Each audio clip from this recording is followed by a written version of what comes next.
दिखाइए please. Gift Nifty तो आप दिखा रहे हैं 40 पॉइंट ऊपर खुलने के इंडिकेशंस। एशियन मार्केट्स का मूड एक बार क्विकली स्क्रीन पर रख दिया जाए। मिला जुला है, स्लाइटली शेड ऑफ ग्रीन कह लीजिए है, तो ठीक है। और हैंडओवर असल में वीकेंड का बढ़िया था। यूएस के मार्केट्स फाइनली 3/4 से 1.25% का उछाल, बढ़िया इंटरडे सेशन था। दिन के हाईज पे जाके डाउ सेशन की समाप्ति करता हुआ नजर आया। और आज सुबह के फ्यूचर्स लार्जली फ्लैट हैं, हल्के हल्के लाल निशान में। तो तब और अब की पहली प्लेट आ जाएगी। जहां हमने छोड़ा था उससे तेजी डिस्काउंट करनी है, तो वही एशिया में मूड रिफ्लेक्ट हो रहा है, वही गिफ्ट निफ्टी दिखा रहा है हमें। थोड़े से क्वार्टरली अपडेट्स अभी आएंगे, स्टॉक्स न्यूज़ में बहुत सारे ऐसे होंगे जो थोड़ा सा मूड बिगाड़ रहे होंगे, उन सब पे भी चर्चा होनी है। पर हरमाज, गुड मॉर्निंग, क्या चल रहा है, कैसा मूड? गुड मॉर्निंग आशीष। और जो डिप आई थी अमेरिका के बाज़ारों में, वो फाइनली उसमें खरीदारी देखने मिली शुक्रवार के सेशन में, क्योंकि 5 दिनों की गिरावट के बाद S&P 500 और नैस्डैक बढ़त के साथ बंद हुए, डाउ भी बढ़त के साथ बंद हुआ। तो फ्राइडे को हम ये बात कर रहे थे कि किसी एनालिस्ट ने कहा था कि आप ये धारणा मत रखिएगा कि बिग टेक इस साल भी बाजार को ऊपर ले जाएगा, पर बिग टेक ही वो था जो बाजार को फ्राइडे को ऊपर ले गया। एप्पल और नेटफ्लिक्स को छोड़कर बाकी सारे जो बिग टेक के शेयर थे सभी ने आउट परफॉर्म करा। टेस्ला में 8% की तेज़ी देखने मिली। तो टेस्ला में भी जो 5 दिन की गिरावट थी, जिसमें शेयर लगभग 20% गिरा था, उसमें भी थोड़ी सी रिकवरी आई। निचले स्तरों से 8% की तेज़ी हमने देखी। एनवीडिया के शेयरों में 4.5% की हमें तेज़ी देखने मिली। तो बिग टेक जो था वही बाजार को फिर से ऊपर ले गया। मगर ये जो फ्राइडे की बढ़त थी, इसके बावजूद जो है अमेरिकी बाजार हफ्ते दर हफ्ते अगर हम देखें तो गिरावट के साथ ही बंद हुए। आधे फीसदी की गिरावट तीनों बेंचमार्क इंडिसेज में देखने मिली। ज़्यादा हो सकती थी, मगर फ्राइडे की तेज़ी से ये थोड़ा सा शेव ऑफ हो गया, तो फिर भी आधे फीसदी की गिरावट हमें देखने मिली।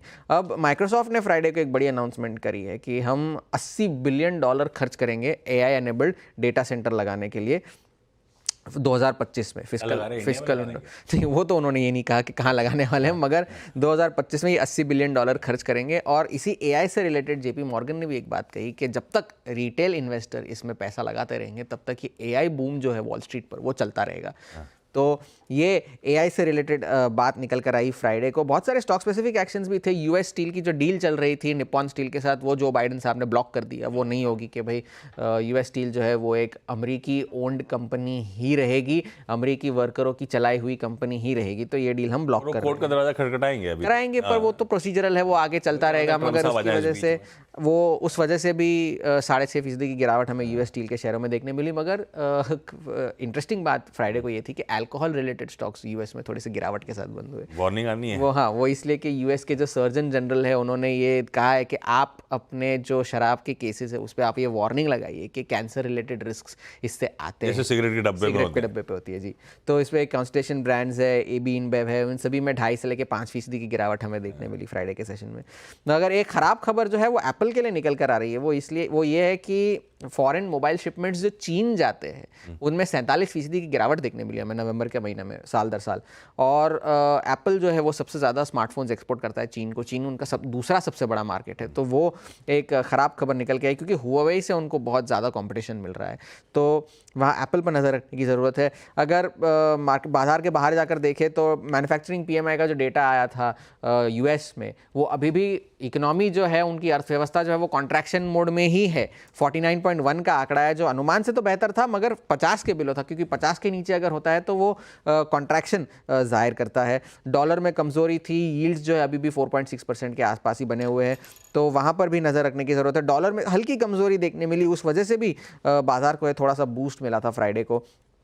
नज़र करें चीन पर, तो वहाँ पर ये जो डर बैठा हुआ है कि कहीं फिर से ये कोविड जैसा कोई माहौल ना बन जाए, वहाँ पर चीन ने तो कहा कि उन्होंने जो आधिकारिक जो स्टेटमेंट जारी किया उसमें उन्होंने कहा है कि डरने की कोई बात नहीं है, क्योंकि ये जो सर्दी के महीने होते हैं वहाँ पर ये सारे रेस्पिरेटरी इन्फेक्शन वगैरह जो है वो बढ़ते ही है।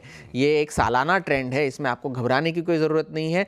और चीन अभी भी एक सेफ कंट्री है यात्रा करने के लिए। हुआ था मुझे तो मेरे भी दिमाग में आ रहा था कि चीनी से तो मुलाकात नहीं हुई, दूर दूर तक नहीं हुई। और भारत में भी यही कहा गया कि इस पर चिंता करने की कोई ज़रूरत नहीं है, और हम सिचुएशन पर नज़र बनाए हुए हैं। ठीक है। बहुत बड़ा हफ्ता है ये बाजार के लिए, बहुत सारा डेटा निकल कर आना है। आज सर्विसेज PMI का डेटा आएगा, कल ट्रेड डेफिसिट आएंगे, जॉब ओपनिंग्स के आंकड़े आएंगे, कल एडीपी का एम्प्लॉयमेंट डेटा बुधवार को आएगा, बुधवार को एफओएमसी के मिनट्स आएंगे, वो वहाँ पर ज़्यादा ध्यान रखने की ज़रूरत है। और अर्निंग्स की शुरुआत अमेरिका में भी होने जा रही है।